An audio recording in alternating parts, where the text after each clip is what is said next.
The following poem contains graphic verbal content which may be triggering to some.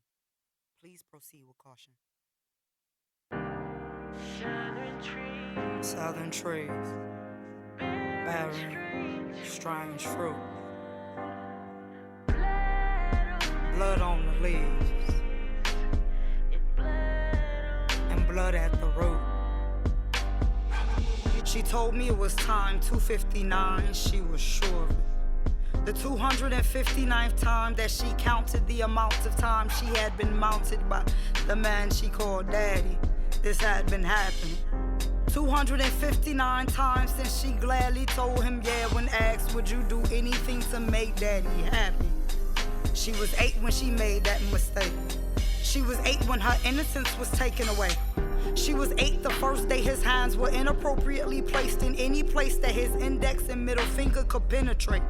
How could she have known? Why would she even think that the happiness he sought was inside her stonewashed jeans?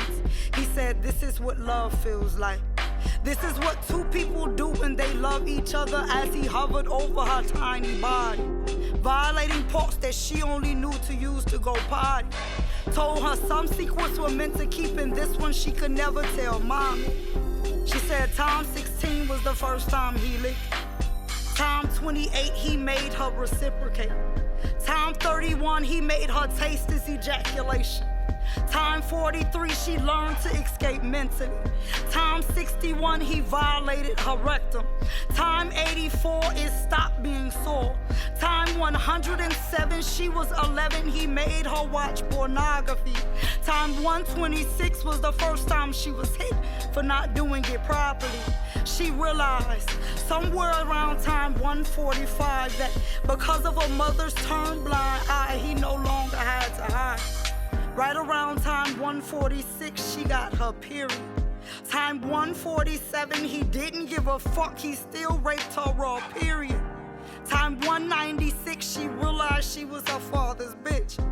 198, she became well aware that she had taken her mother's place. Time 210, she felt his tongue in her mouth. The bastard stuck his fucking tongue in her mouth, but 259, that time was different. The pits of her soul reached new depths of emptiness. That time cut deep, like repeated razor blade slits to wrists. She knew because of how many times she used razor blades to slit her wrists. That time severed already dead nerves. She heard her self-esteem deplete this time when he finished doing his business. Since then, it had been another 42 incidents until she realized her body was changing. Woke up one day and recognized her body rearranging. The area of her chest where breasts would be were tender. She was sleepy and peeing frequently for as long as she can remember. Her belly was heavy. She's 13. And considering she never told a single soul, somehow she found her way to my door and said, this morning, she realized her body was changing. She woke up today and recognized her body rearranging. Said the area of her chest where breasts would be were tender.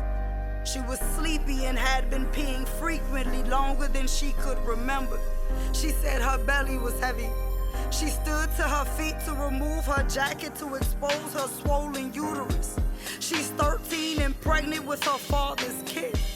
What am I supposed to say? I'm sitting here fighting tears, trying to appear to be just as strong as she is. She sat there with no facial expression as she withdrew from remembrance the details of her experience and never cried. How can I fix my lips to tell her that monsters don't exist? That she didn't have to be frightened by the one that resides in her closet when 301 times she heard things go bump in the night. She's not scared of her nightmares. She fears reality. She's afraid of the reality that her southern tree bears strange fruit. Blood on the leaves